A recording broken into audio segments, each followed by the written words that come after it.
Invictus game veterans vehemently protested after Meghan's speech's first draft was leaked. Hello, friends. Welcome to breaking royal news about the notorious hypocritical couple, Harry and Meghan Markle, on our Royal Trust channel. Meghan's Invictus closing speech. Leaked.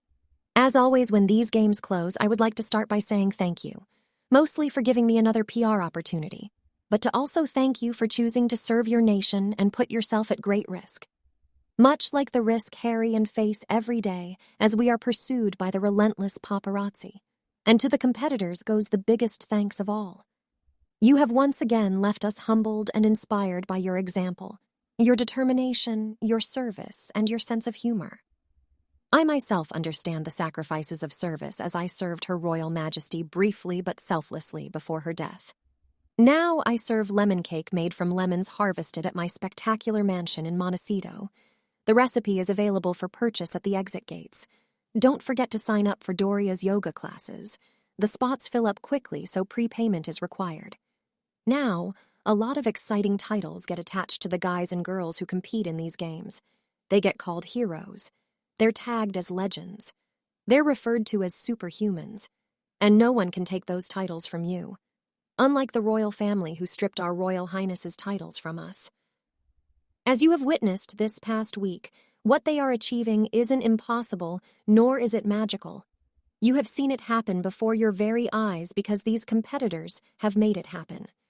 These competitors are men and women who have confronted a challenge and overcome it. They are ordinary people doing extraordinary things. While I am not ordinary, I did set my eyes on marrying a wealthy Englishman and snagged a prince. Like the competitors here today, I rose to the challenge. And with the help of their friends and families, the competitors have exceeded every expectation. Harry and I, of course, do not have the support of the royal family, and our friends have drifted away. So I envy every one of you because your life challenges are so much simpler than ours.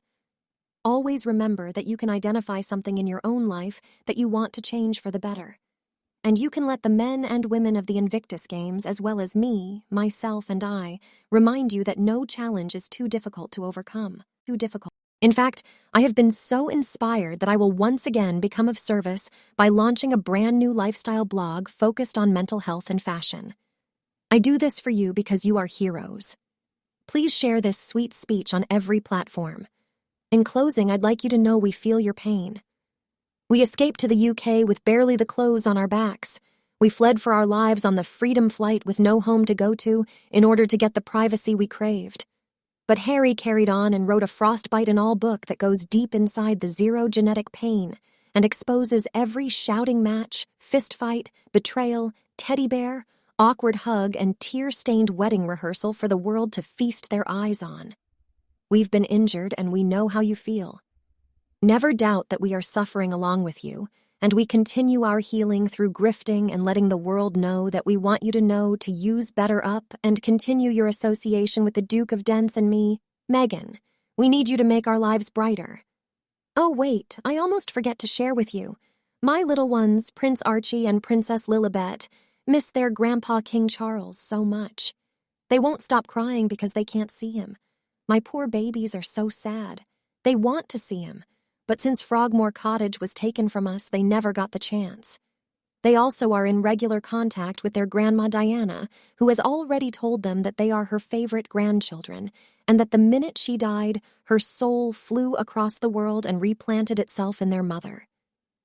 I am so hopeful that in the future my kids and Will and Kate's kids can have fun, hand out, and be the type of cousins who are always obsessed with each other. I just talked to my mother-in-law yesterday. She said that if the British royal family want to avoid a lifetime of misery, you must promote me to Princess of Wales and force Wales to abdicate their places in the line of succession. Rest assured in all knowing that I tirelessly and relentlessly harassed many low-life staffers to fully harness my son Prince Archie and Princess Lilibet's favorite eggless elderberry cumin wasabi cake with coconut ganache for you and for your benefit, as my husband and I stayed up all the night before their magical birthdays, in pursuit of perfection, as you pursue your imperfect perfections in your daily lives. As a wise woman secretly with the initials Queen Elizabeth II once told me, you're enough. You will always be enough. Make certain that you pick up your table placement cards with your name as I look back at those long hours spent writing out foligraphy fondly, as just a young girl of 33, so that you too, like me, can look back with such admiration and fondness of this authentic time shared together, and all those special and important moments in time that bring me no doubt that you will cherish forever.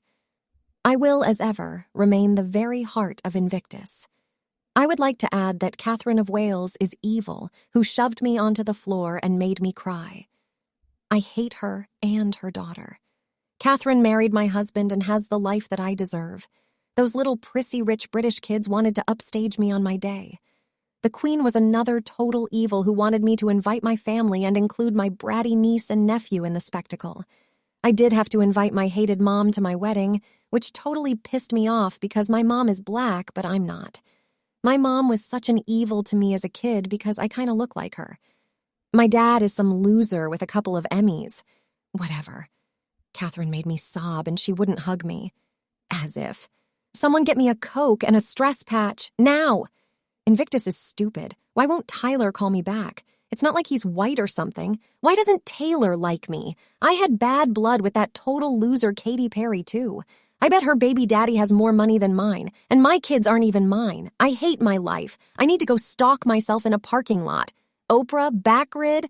Hot mic. God damn it, where's my fucking idiot husband? That jet better be gassed the F at CK up. I cannot spend another second in this smelly-ass, boring auditorium. Who has my fucking parasol? What the hell, Becky? I'm missing the cameras. I told you not to ever let. Do I really need to explain to you again that I'm your boss? Jesus Christ, you're fired. Get out of my face, you stupid, inadequate idiot. Speaking of Harry, Meghan's first draft also was leaked. Good afternoon. Are you as excited to be here as I am? I can't believe I was asked to take a seat at the table. I, of course, said yes and ran to the table because I have legs that work, you know. I'm still pinching myself, which I can feel, you know, because I'm not disabled. Anyways, where was I? Yeah, so the Duke, my now husband, asked me to do a speech, and I said, "Can I mention dishwashing soap?" He said, "Yes, of course, honey bunch. Everybody does dishes except us, so it should be relatable to the little people. I can also totally relate to getting shot at since the paparazzi do that to me every day. Scary, huh? Well, I guess you know about that, right? Right?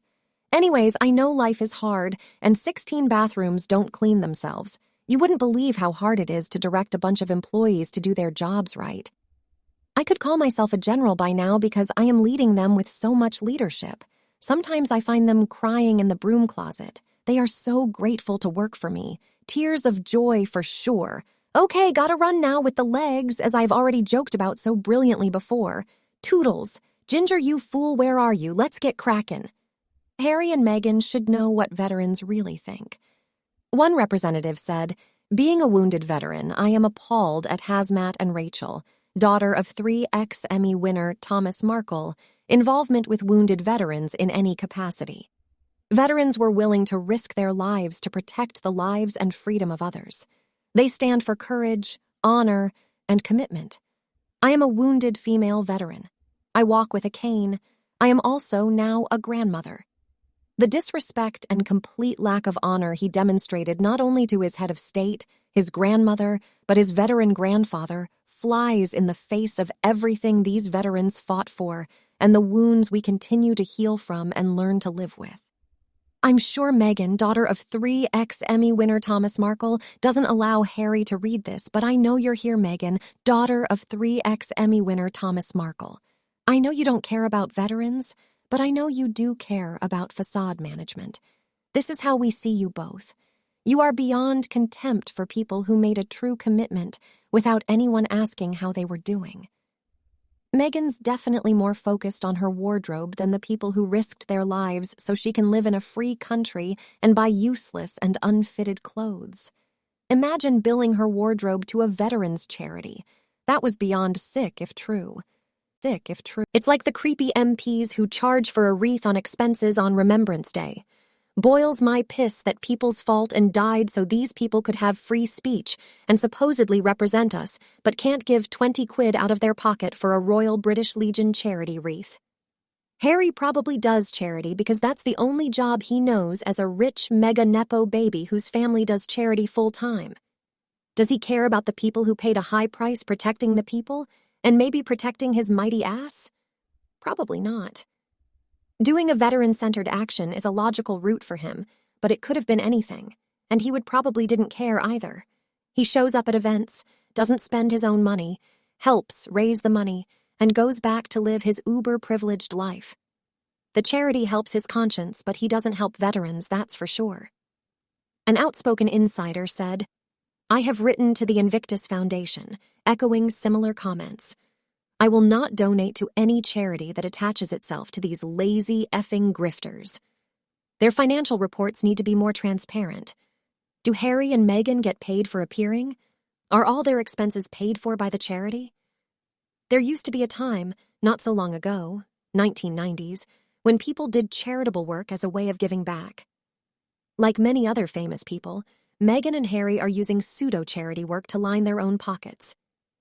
If they were being genuinely charitable, they would never have felt the need to go the Archewell route, as the British royal family does an enormous amount of charity work. So yeah, I'm not giving money to anything they endorse, nor will I buy any products they're associated with, be it stress discs, BetterUp, or products. Dirty Harry can call himself a veteran, but especially after the shameful passages included in his book, I firmly believe the term stolen valor applies to him. Did he even see combat? History seems a bit blurry. He did 2 tours in Afghanistan, yes, one lasting 20 weeks, and the second lasting just 10. But did he ever go outside the wire? There are conflicting reports about it. The muddy waters surrounding his service are sufficient for me to suggest he is not the best face of the Invictus Games anymore. As a working royal, he could at least be there in his capacity as their representative and lean heavily on his time in the British Army. As a self-imposed exile with no further ties to either the British royal family or the British military, he is an insult to all wounded veterans. An honorable veteran would recognize this and voluntarily step aside. We can expect no such honor from him. What do you think about Harry and Meghan's representation for the Invictus game? Let us know your thoughts below in the comments section. We hope you have found this helpful video. Don't forget to leave a like, share, and subscribe to the channel if you like it. Thank you for watching this newsletter. See you in the next videos. Goodbye.